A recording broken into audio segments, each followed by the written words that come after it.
For the next 2 years, I would spend every weekend blowing up asteroids, jumping over pitfalls, and killing these guys. But then I found something else, something different, something that changed my life. I first came across it in the dingy back corner of a college bookstore. I bought it, put it in a plain brown wrapper, brought it home. And that night when I unwrapped it in the privacy of my bedroom, I got a taste of something that most of us know as a joyful experience shared with a loved one. But that night I did it shamefully, in secret, and alone.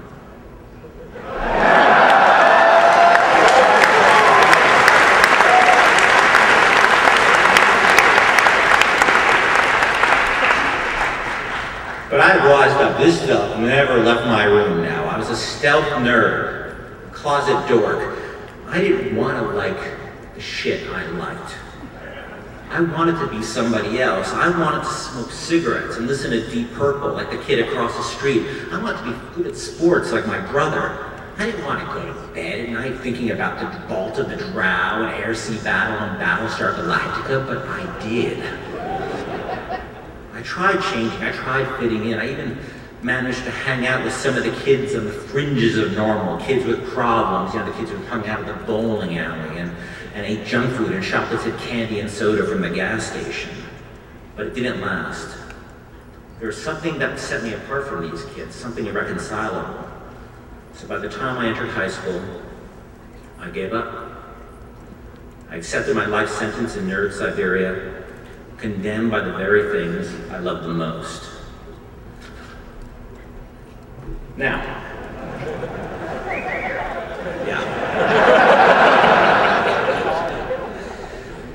quite dating life. Now, any of you who've ever ridden a school bus to a public school will know about the hierarchy inherent in the seating order. In the back seats of the stoners, far away from the driver, where they can blast Sugar Magnolia, make out with their girlfriends, and smoke the occasional roach. The cooler kids in the jocks sort of sat in the middle where they could, take a good look at the freak show in the back and make fun of the nerds in the front. And as I said, the nerds were in the front row, close to the driver, who was their only lifeline once the wedgies started flying. Now, sitting in the second row, I looked down at the nerds in the first. Dorks I thought. It was my pathetic way of staying out of the bottom of that particular barrel. Now, this one day on the bus, I'm minding my own business, trying not to get noticed or picked on. And I start hearing these strange sounds coming from the two kids in the front row. I couldn't hear everything, but after a few seconds of focusing my attention, I could begin to make out a few of the phrases. Owl bear.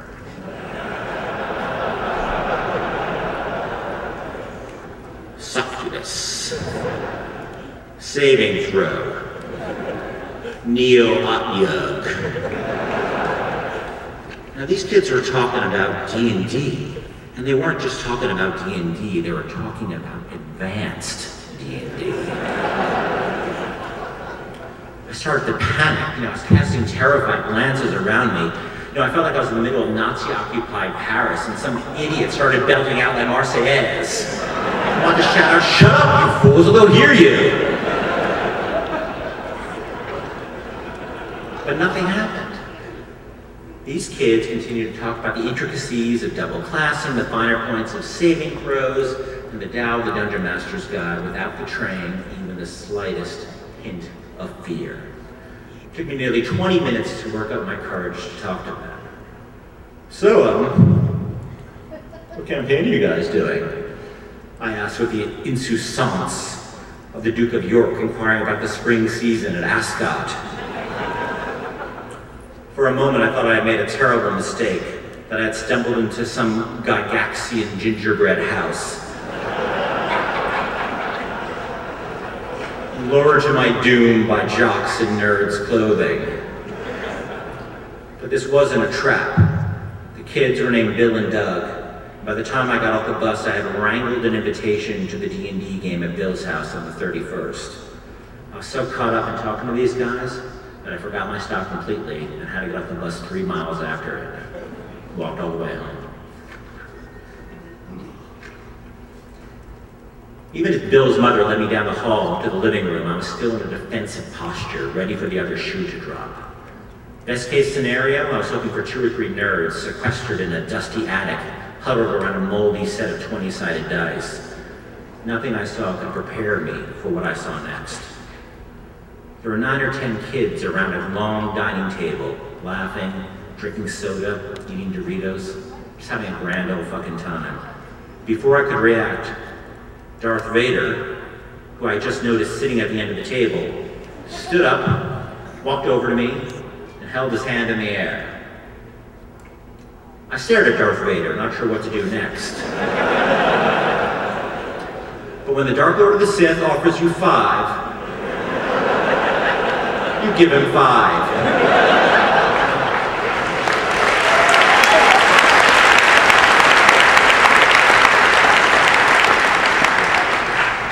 Vader handed me 5 right back, and then the helmet went off, and it was Bill, the kid from the bus.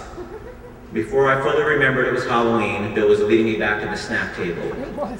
Hey Ken, glad you could make it. Grab something to eat and sit next to the Dungeon Master. The module that night was the mansion of Mad Professor Ludlow, right out of the latest issue of the Dragon magazine. If you laugh, I obviously know how fucking old you are, so don't laugh. The DM handed me a character sheet and told me that party could use a fighter or a paladin, but no pressure. I asked this kid, who happens to be sitting right over there, what his name was. Drew, he said. 3 months later, I'd be spending most weekends at his house playing Star Raiders on his Atari 800, listening to Monty Python albums and getting up early on Sunday to watch Doctor Who and The Prisoner.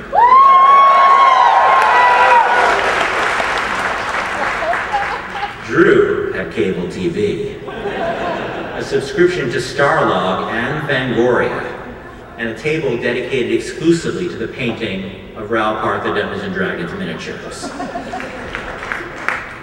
At first, the video games and the sci-fi movies and the role-playing were the reason our D&D group got together. After a year or so, they became the excuse. It took me around 14 years of searching, but I finally found my tribe. But then it was 1982, and then it was 1983, and then things started to change. We'd still play D&D, but there were strange new additions. I'd look around the game table and see all the familiar faces, Drew, Bill, Doug, John, and Rob. But now there were new faces. Female faces. Let me let you in on a little secret. When certain members of your D&D group start inappropriately buffing other members of your D&D group, when certain members of your D&D group start handing over primo loot drops to other members of your D&D group who don't necessarily deserve those loot drops, and the beneficiaries of this generosity happen to have names like Heather, Kelly, and Pam, the days of your D&D group are fucking numbered.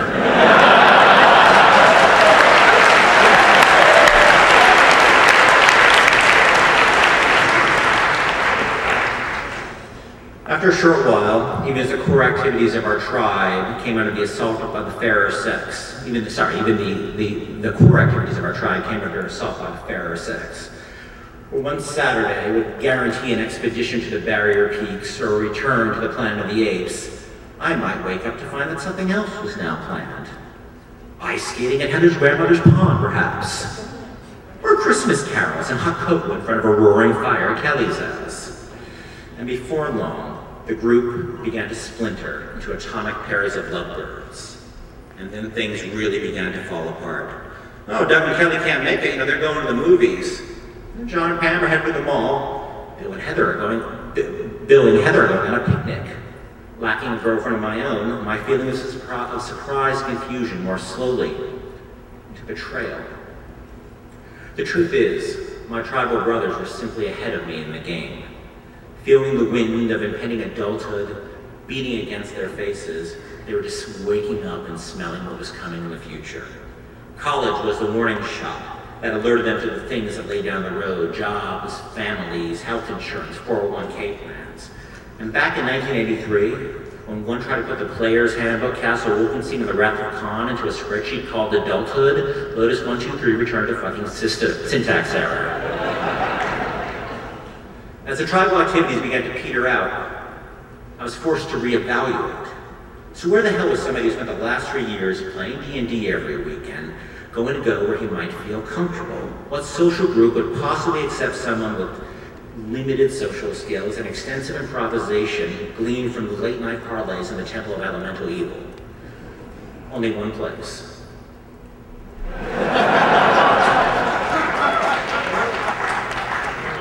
Yes, Drama Club.